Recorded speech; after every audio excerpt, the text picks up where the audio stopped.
Hey everyone, welcome back to the Coalition for Marriage YouTube channel. Over the holiday period, Christmas and just into the new year, we've got 3 compilation videos for you. Compilations of clips from people we've spoken to, the many people we've spoken to throughout the previous year gone by. We'll be looking at people who have lost their positions because of their views around man-woman marriage, but have been vindicated. We'll also have another video compilation looking at advice for governments and for individuals, how we can promote and encourage man-woman marriage in society and in our culture once again. Today's video is a bit of a tough one to listen to. It's about what's going on in the education system in our country and indeed around the world. And while it's tough to listen to, it's actually an encouragement. It encourages us to get involved in the education system. It encourages us to find out what our kids are being taught. And it encourages us to teach them what's right about real marriage and why it's really good for society. And this is the great channel to come and listen to those things and those arguments and find out all about the stuff that's going on in research and everything else in society with that respect. Thank you very much for your support. Please pass this on to friends and family who you think might be interested, and let's look forward to a wonderful new year together. Let's now enjoy the clips. You know, in the area of sex education, it's becoming, overtly apparent that they're grooming children. Particularly, I don't know if you've been following what's been going on in Wales. I mean, here as well, but there's been some really horrible stories coming out of Wales. You know, children are being groomed for sex. This is going on. I a couple of years ago, or was it more than that? There's something at in King's College. It was called The Future. It was in their legal department. It was called The Future of Legal Gender, and it was all about trying to get rid of sex from the birth certificate. And I remember attending a meeting there where they were talking all about their project, and the principal investigator was asked the question about age, and she said, yes, we'd love to get rid of age from birth certificates, and this is what they're trying to do, to absolutely completely blast any, fragment all aspects of our humanity. I mean, into, as I think there's just a complete denial of human nature. I don't know who's driving this, but it's going on, and I think, I mean, people need to be aware of it, and I think the thing is that actually, by getting married and having stable families and having lots of children and all the rest of it, we can fight back on this stuff. I think what's worrying is the control which the state has through the education system. I mean, we've seen with sex education how children in schools are being exposed to all kinds of stuff. And I think it's becoming increasingly apparent how easily schools can kind of, influence children into things, into values and beliefs which go absolutely against their own interests and anything their parents would believe. Now, in Wales, we have no parental opt-out from age 3, so it's really quite it's really quite severe here.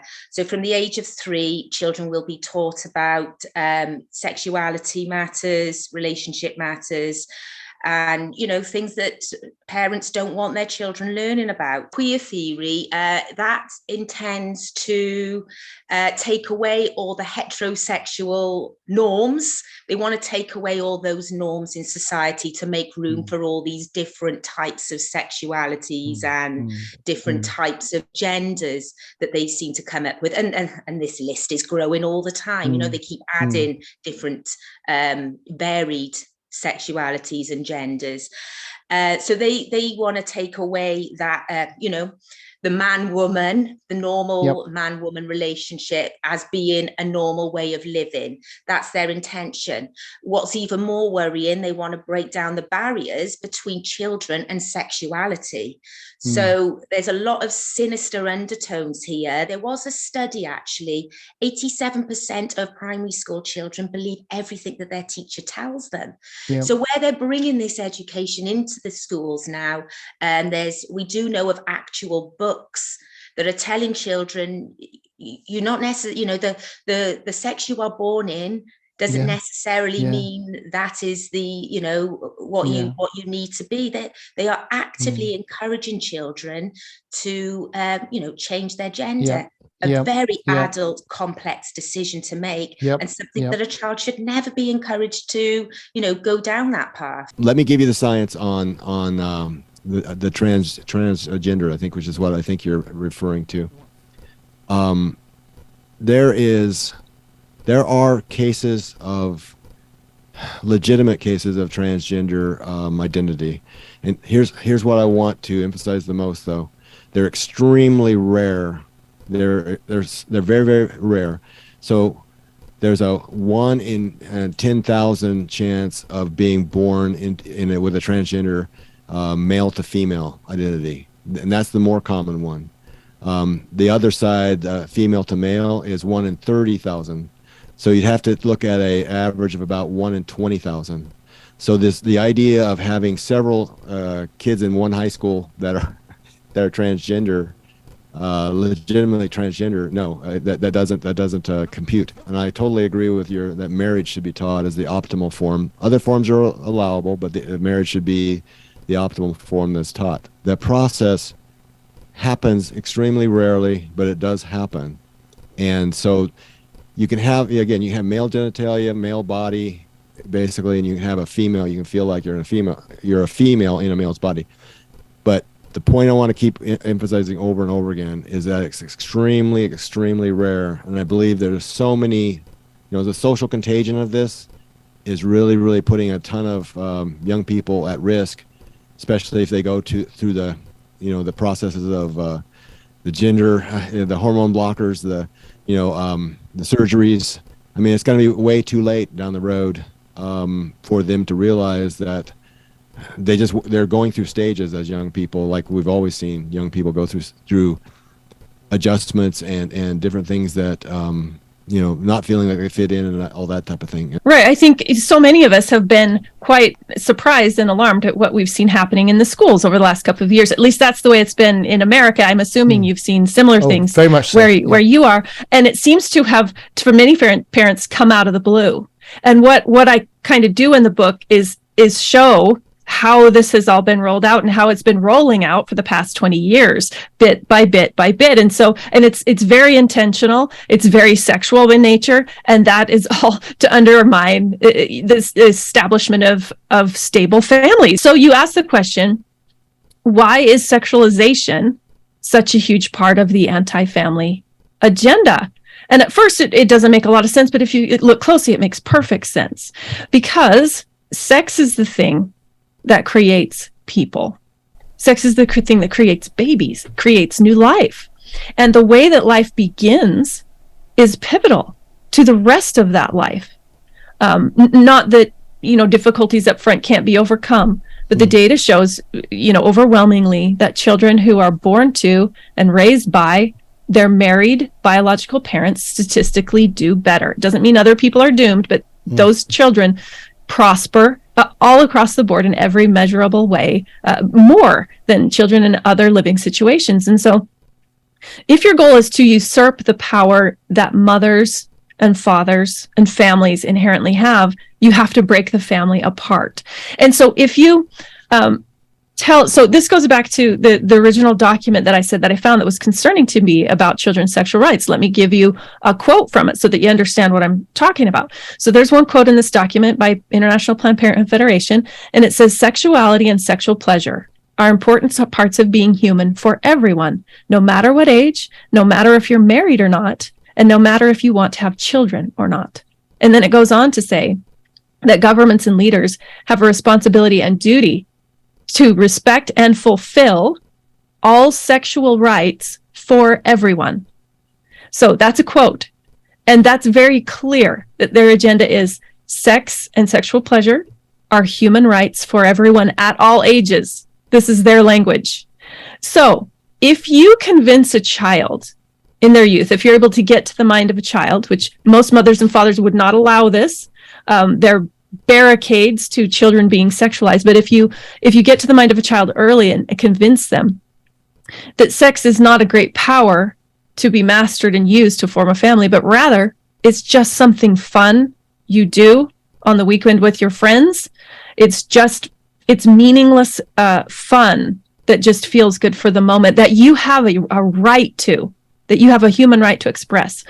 Well, this brings about all kinds of fallout in society, which is what we're witnessing now. So smashing heteronormativity, you brought that up, and I talk about that in the book, and many sex ed programs and other, anti-bullying programs and other things that we see in school and elsewhere are aimed at smashing the idea of heteronormativity. Well, I think what we are seeing at the moment, and it's particularly concerning, is the institutional capture of schools, in fact, the entire education sector, from schools right up into the Department of Education, which on its website promotes all sorts of resources from various organizations, including Stonewall and the like, that are really promoting a form of gender ideology, and they're also promoting various kinds of prescriptions with regards to sexual behavior and sexual lifestyle that are not actually good for people, not good for children, not good for human flourishing. So that's the kind of thing we want to draw attention to at the moment, and simply say, this is really not something which is in keeping with precisely that safeguarding. I mean, 20 years ago, the idea of having drag queen story hour, for example, in nursery schools, which is something I've come up against, that would be seen as a clear example of a safeguarding issue. Now it's seen as something which can be actively prescribed by local authority education organizations. That really is quite troubling, quite disturbing. But I think the key thing here is that what we have is an education sector which has been so captured that we're seeing relationship to sex education affected by this, wherein people are told, children are told, this can be your identity. Over the years, the contact I've had with Christian teachers has increasingly highlighted worrisome materials and indicated that the trajectory in relationships and sex education that's been picked up recently by MPs such as Miriam Cates is not sensationalized. So we had anecdotal stories of teachers being forced to deliver unscientific materials, a class trip of Year 10 students to a Pride March, drag queen story times for 4-year-olds being held against their teachers' wishes and indeed against without their knowledge on the day that they don't work. And I suppose we wanted to try and find out whether these were isolated incidents. Because they were getting more numerous, we decided to do a little bit of research of our own and ask whether Christian perspectives on issues such as marriage, sex, gender were truly allowed a genuine hearing alongside the other progressive interpretations. And we asked some questions about ideological materials or the materials that their schools were using. We asked about the nature of those materials. We asked about good practice. We asked about how the schools respond to moral objections when Christians raise concerns about the resources they are being asked to use, or about the third-party providers that come in and deliver the curriculum. And it was quite illuminating, really. We learned 3 things. The first was that there is evidence that the existence of the ideological bias in the curriculum actually disregards traditional Christian views. The second is that Christian teachers are becoming increasingly marginalised and are facing unnecessary dilemmas professionally. And the third, and potentially the most concerning, is that sometimes Christian teachers are removed from teaching relationships and sex education because of their faith. I think I come with an interesting perspective because it was 2017 that the same-sex marriage law passed in Australia, and then I leave Australia for 5 years.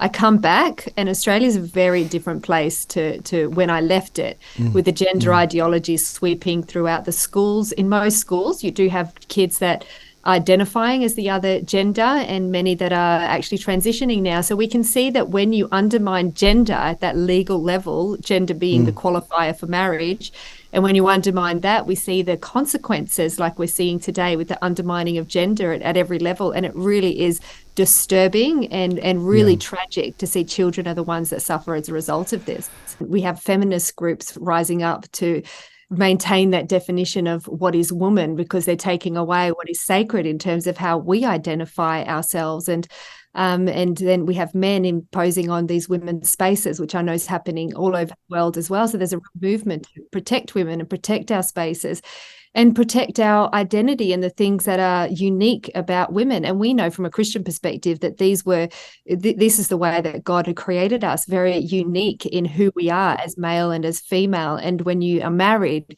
there's a beautiful complementary nature of that when men and women come together. And this is the most beautiful foundation in which to build family, and from building family, then you build society. So we know that there's an agenda, even a very evil agenda, behind removing gender from marriage and from relationship, and even from our scientific biology, has far-reaching consequences. And much of these consequences from the politicians and from those who may be well-meaning in terms of affirming the rights of those who might wish to identify as homosexual, not understanding the unintended consequences of what happens. But now we're seeing it with kids wanting to transition to the other gender medically, and much of the community are against the surgery that these young people go through to become the other gender.